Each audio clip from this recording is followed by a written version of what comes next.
what you want, when you want it, where you want it. This is The Mesh.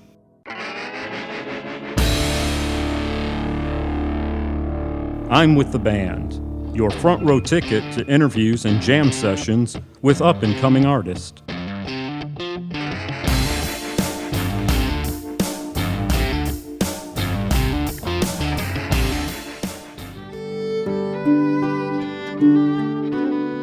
Hey, this is Chad Austin, and today on I'm with the Band on the Mesh, we have Dr. David Abernathy from the band Puddingstone. They've been around for almost 30 years, and we're going to find out just what a Puddingstone is and what makes one tick. Let's take a listen.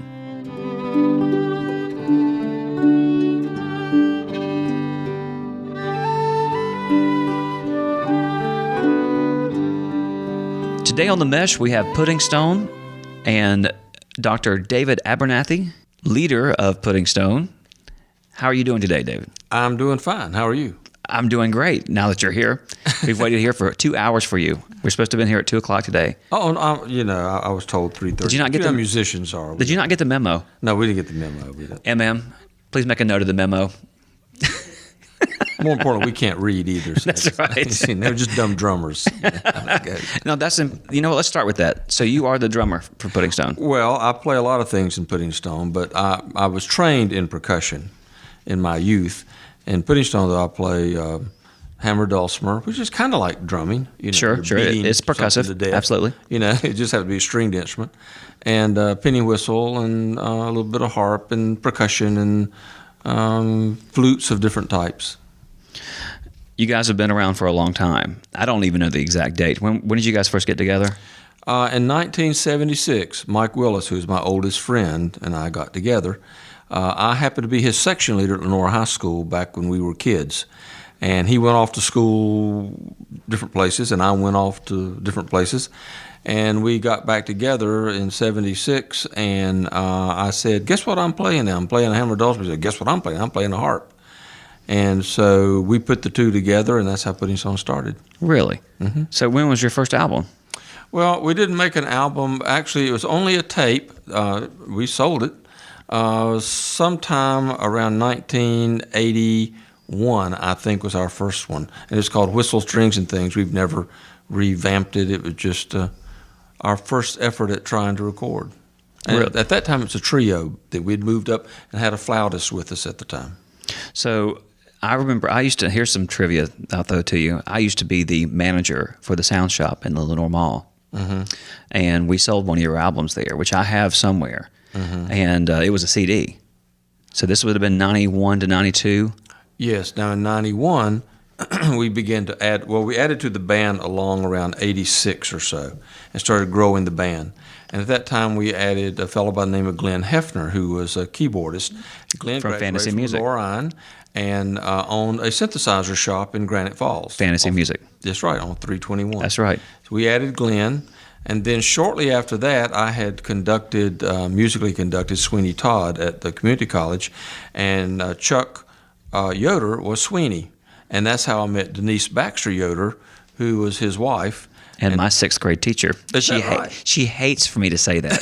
Hates it. Hey, Denise, since just to let you know. Yeah, well, she didn't like me announcing that she was a teacher when we were in concert either, so right. I had to quit sort of doing that more. Anyway, Denise called one day and said, could I audition for Puddingstone? And I was looking for a storyteller at that time to add to the music. So then it became 5 people. And then later we added Larry Hips as a guitarist. And I had met Larry through John Coffey, having played musicals with John and Larry at Hickory Community Theater for years and years and years. And so Larry joined us. And then later we've always had some shuffling in Puddingstone. We added a fiddler, and the group became 7 people, and it is still 7 people, but with different faces right now. Right. Now, unless I'm mistaken, Kay and Patrick Crouch.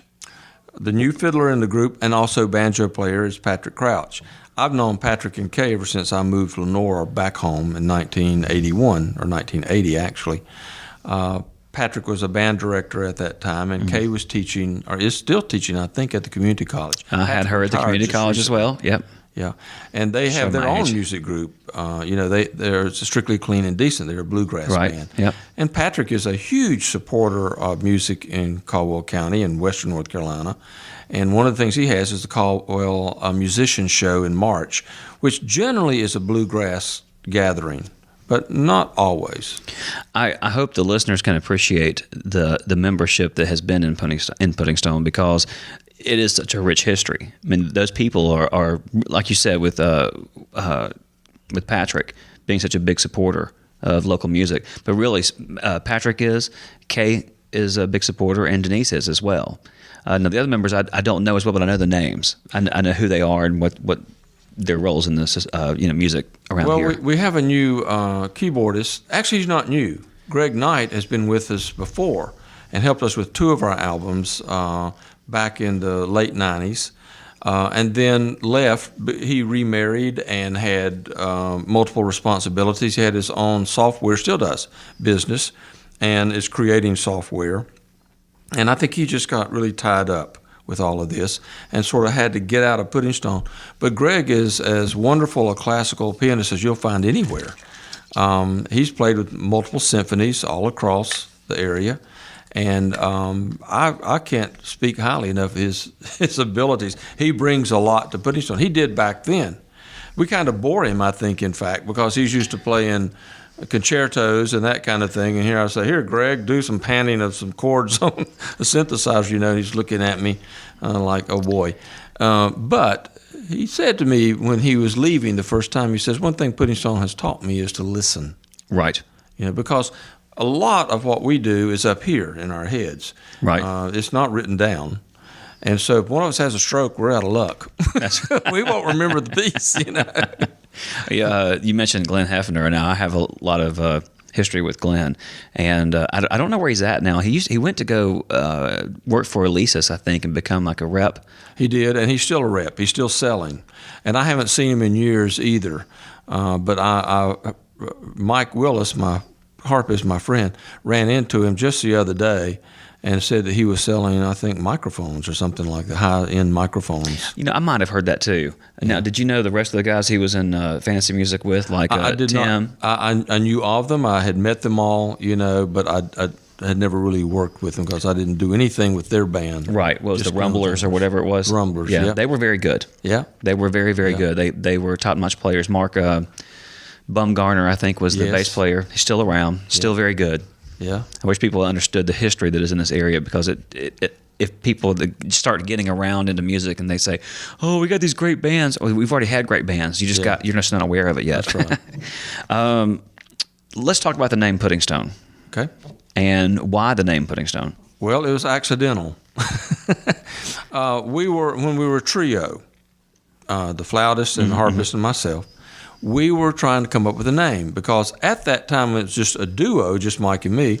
We were playing in Mike's girlfriend's house, and her name was Pat, so we called it Patty's Pals. And we were rehearsing there, and the reason we rehearsed there partly was because it's the only place we had to rehearse, and secondly, because it was a big wooden room. And so the dulcimer and the harp would just reverberate off these walls. It sounded really good. It's your own reverb is what it was. Sure. And it sounded great. But then we added a third person. We felt like we needed to change it from Patty's Pals to something else. The flautist's mother worked for a furniture retail store, and she came across a address called Puddingstone. And she just called and said, "That's a pretty name." And I liked the name immediately, having no idea what it meant. And so we took the name. We just adapted it, not knowing what it was. Well, it wasn't until about a year or so later that I happened to pick up a magazine that was a engineering magazine, and right on the front of it said, "The argument of why not to build the Golden Gate Bridge on Puddingstone." Well, then I began to really search, well, what does Puddingstone really mean? Well, Puddingstone happens to be a real stone, but it exists out of compression of minerals and mud and whatever else might be, and sits at the bottom of oceans and deep lakes and bays like in California. And so there was an argument you couldn't build and sink these pillars down on top of Puddingstone. but actually did, because obviously they built the bridge and it's still there, so it worked. The Indians in western North Carolina would mine Puddingstone out of lakes and thought it was a healing stone because each one is completely different. So they each had their own soul. That was the relationship they made to it, kind of like stars in the sky kind of thing. Here it is, it's different stones, And you can go up to western North Carolina and buy it in some of the mining shops up there. It's quite pretty, and each one is different. There's you move just an inch to the side, it doesn't look like the one you just came from. See, I thought Puddingstone was like an English term for like a weird muffin. Well, I would have thought something like that too. And the neat thing about it is that Puddingstone really means conglomerate. Well, if you look at the band, that's exactly what we are. Historically, we can have done and can still do anything from medieval music, Renaissance music. I even had a fife and drum corps at one time that we carried over into Puddingstone. Folk music, Celtic, jazz, bluegrass, classics. We can do it all. So when you try to label us, it doesn't work. It doesn't, but there's a lot of people in this area that would refer to you as that Christmas band. Well, we seem to be very popular at Christmas time. Right. Well, I think one of the values in Puddingstone, or the thing that I see about it, that when each person comes into the group, and new people included, it's a different soul. And so that person brings their own way of thinking about music to us. And so we reflect that musically. One of the things we try to do is not play the music based on personalities. A lot of music you hear is based on that person's personality. It may be fast or driving because that person's sort of fast and driving. Or it might be slow and kind of depressed because that person's kind of slow and depressed. We try to look at a piece of music for the sake of the music and let it play itself. We just happen to be the instruments of that music. Right. So take a tune and we'll break it down to just bare essentials and then start building from that based on what each person feels from their own heart. Right. Can go into it. And that comes up with unusual arrangements that I think, just my own personal opinion, I think are stellar. Sometimes we don't do as well as others. Sometimes we produce things that shock me how pretty it is. Right. Well, you guys have very rich textures. I am an audio engineer. I have a studio at home as well, and I'm very critical of recordings for that reason. And I love to work with textures. And Denise and I, to the audience, we're talking about Denise Baxter Yoder again, we're in a songwriting class together last year, and I had the privilege of hearing some recent Puddingstone music, and it was very organic. I want to call it wooden. That's the way I like to refer to it as. It was very, very pretty, and I think that's a good way to be able to describe the music that I have heard at Puddingstone, regardless of whether it's Christmas music or whether it's any of the other genres that you're playing. And while I'm talking about that, why don't we let the audience hear what we're talking about and go ahead and listen to a track? I'd love for them to. All right, let's do it.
We'll get back to your show in a moment.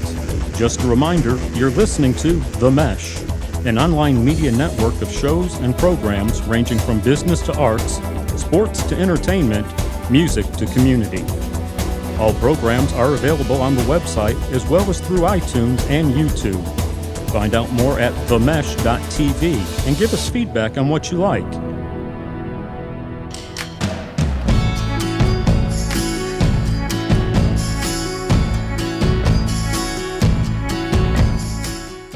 Hey, we'll get right back to our interview in just 1 second, but of course it is time for Chad's playlist. And as a special treat, I'm going to turn this over to our engineer, Chris, and we're going to do Chris's playlist. Chris, take it away. Thanks, Chad. A band that I've kind of been following for a while now is Miniature Tigers. They have 2 albums out, and they're about to release a third in 2012 that'll be called Mia Farrow. Their other 2 are Tell It to the Volcano and Fortress, both of which are really good. I recommend you check them out. They're kind of pop music, but with lots of nice irony and indie vibes as well. So give a listen.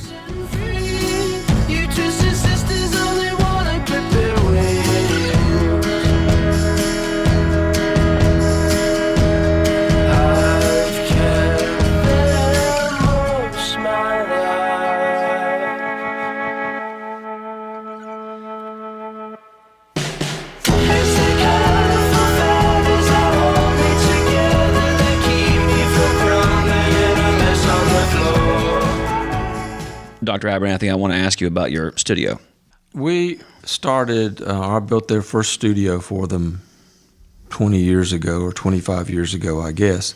And at that time, as you know, having your own studio, the industry has changed tremendously. Mm-hmm. There are still big recording studios out there with the multi-million-dollar machines to do things with, and there's no question how wonderful those machines are. Right. But home studios have become a big thing because the electronics have developed so far that you can get wonderful recordings sitting in your own home. Right. And that's what sort of happened to us. This band, because it has so many eclectic instruments from rackets and crumb horns and things used in the 1600s and on and back even into the 1100s, accompanied with synthesizers used in the 21st century, it's a hard group to move from one place to the other to record. Even to set up for a concert takes us hours and hours of putting wires together and miking these ancient instruments just right and blending them with the modern instruments. So I decided, it's too hard to try to run a practice as I was doing and the others working as they were doing and be in somebody's studio 40 miles from home or 50 miles from home until 3 o'clock in the morning. Right. So we said, we'll build our own studio. So that's what we did. So what was your first? The first thing that we had was reel-to-reel. Really? Yeah. Did you get it from Glenn? Yeah, I did. Yeah, so I got my first one. 8-track reel-to-reel is what it was, and that's when we were trio. Was it a quarter inch, half inch? Yeah, and then we moved out of reel-to-reel and went to, so it was all analog in terms of input, and then we moved out of the final mix was in digital, and we had a Sony.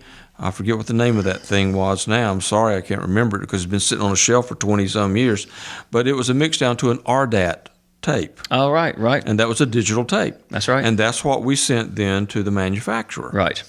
And then we moved into the Alesis 8-track digitals. Is that the ADATs? The ADATs. Sure. We had 2 of those, and we recorded into that. And it wasn't a matter of a couple of years before they were passé, and we moved into a Tascam 24-track. Was this an actual like a Porter Studio style unit?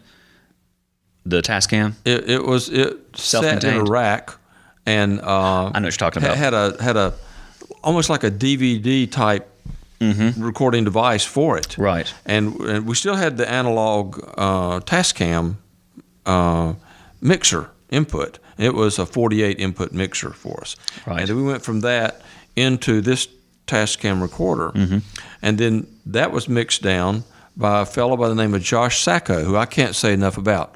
Josh is an engineer that works in Charlotte, and for the Ground Crew, I think is who he still works for. It was a big recording group up there. And I met Josh when we were playing with the Symphony, Western Piedmont. He was recording them. And he just fell in love with Puddingstone. And so he would travel from Charlotte to our recording sessions to record us. And he was our engineer. And then the latest thing we've done is we finally got out of that, and the last 2 albums have been recorded off of software. Now everything's gone to, we use Apple Logic. Yeah. Excuse me, I could have drawn a blank there. Yeah, Logic, and we have the big Apple machines there, and our computers, and we record now into a straight digital. So now we're digital. Sure. Digital input, digital record, and digital output. Now, do other people get to come in and use the studio, or is it strictly a Puddingstone? We have not done that. Partly because I'm not a recording engineer. Right. I think I recorded Alan Finley one time in his vocal group. Right. The a cappella group. In one of the studios, and I recorded lots of children who were looking for scholarship money to give them a CD in order to send off to the schools or take with them to the schools. So I've done that, not for any pay. I just did that free for them, so they would have a chance to get out there. But I have not recorded other groups because I just simply, I don't know how to use that software. I buy it. Kind of being a physician, the one thing that's happened to me, I've been sort of the sugar daddy for the group at one time when we had business, and bought all these things for everybody to use. Right. But I have never tried to profit from it, but partly because I just don't have enough know-how to run the machinery. It's a learning curve. Well, the Logic software that you were referring to is very popular, not just with Apple users, or Mac users, excuse me, but singer-songwriters, because it's built to be a singer-songwriter tool. Yeah. So, and I haven't had the luxury of working with it. I've worked in Pro Tools, I've worked in Cubase, but I haven't tried the Logic yet because I'm PC-based. Yeah. I just heard the hisses come from the listening audience. One day I'll switch. Well, maybe if I can retire sometime, I can use this stuff I bought all these years. But right now, it's just there for the production of Puddingstone, but I have to get other people to come actually run it. Right. So how often does Puddingstone get together just to rehearse? Every Monday night. Oh, really? Yeah, we rehearse every Monday night, and we've been doing that for 20-some years. And we are pretty much sticklers. If you're with the group, you're with the group. And you get to take whatever we make, whether it be on albums or pay, but you're there every Monday night because it is a consort to some extent. Sure. And you can't not be there. We need your input. That statement I made earlier about your soul in that music has to be there. Otherwise, that's missing. Right. And the audience may not know it, but we know it. I think the listeners know it too. I'm really big, and I had this conversation earlier today on camaraderie within bands. The band that I play for have been together for 14 years this year, and there's very little turnover. We're all very, very close friends. The bands that I listen to on a regular basis, I have found that they also have a lot of camaraderie within the band, and there may be a leader, but that's just to give them focus.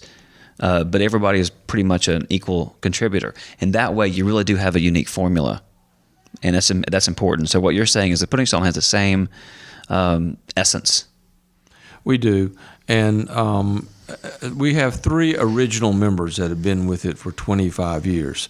The others have turned over for various reasons, either moved away, death, changes in venue for their families, whatever. And that's the other thing about Puddingstone. As Bill Wilson at Comma Center said about us one time, we're the best kept secret in North Carolina. Why? Because we have families or we have jobs outside of music. Right. And we just can't drop what we're doing and fly to Kalamazoo tomorrow. Yeah, well, Denise doesn't have a job. Well, some of them have retired now, you see. Oh, that's right. Denise is retired. That's right. Exactly. And that's changing. So Puddingstone is beginning to change a little bit in that a lot of the members, including myself, are getting to an age where retirement would like to be possible. Then maybe we could play more. But up until this point in time, those of us who are teaching or have our own business, we just can't leave it and go someplace to play. Well, for the listeners, Puddingstone is actually played for our producer's wedding, Yes. Mary Margaret Baker, and her husband Wes. And also, the studio here that we're in right now is in the Jackson Group building down in the dungeon called the Jackson Group Interactive, and you play for the grand opening of this facility as well. Yes. And I have to mention that, otherwise they will hit me. They'll do it. They hit me, and they use big sticks too, bigger than me, which is not saying a lot because I'm about the size of an ant. I was really hoping that the Puddingstone name was going to be something from an English derivative because I had a whole skit that I was going to do, but it's not really funny because I'm not really good at English accents. But I was going to do it on a whim, but we'll spare the audience with that one. I'll tell you what, I appreciate you coming in today, David. I feel funny calling you David because you worked hard for your doctor. That's my name. Well, thank you for coming in and talking to us today. Sure, I've enjoyed it. And giving us a little bit of the history of Puddingstone. Hopefully this will help expand the fan base even more. Well, I hope so. We don't do a lot of honking of our own horn. We just sort of play by invitation. But we've had really great gigs. Absolutely. That makes a big difference. Since it is the season to be jolly, and let's take it out on a Merry Christmas, and why don't you give us a song to listen to? Sounds great to me. Thank you for having me. Thanks, David.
Just hear those sleigh bells ring, ting, jingling too.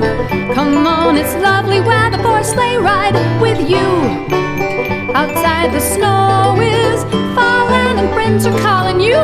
Come on, it's a great time for a sleigh ride with you.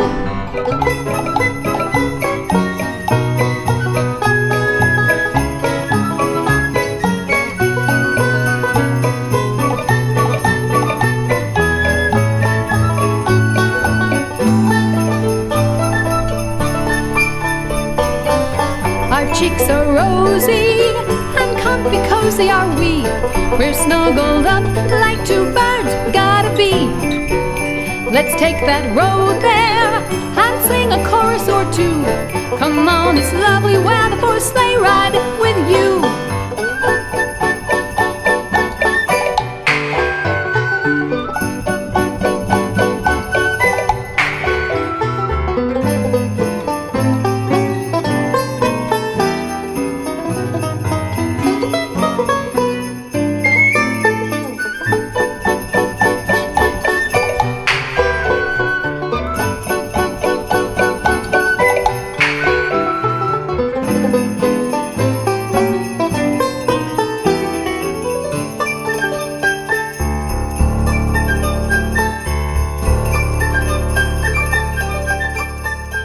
Thanks for listening. You got a question or suggestion for The Mesh? We now have the Mesh line, 828-619-0048. You got a question or comment? Just use that number. Or you can email us at info@themesh.tv.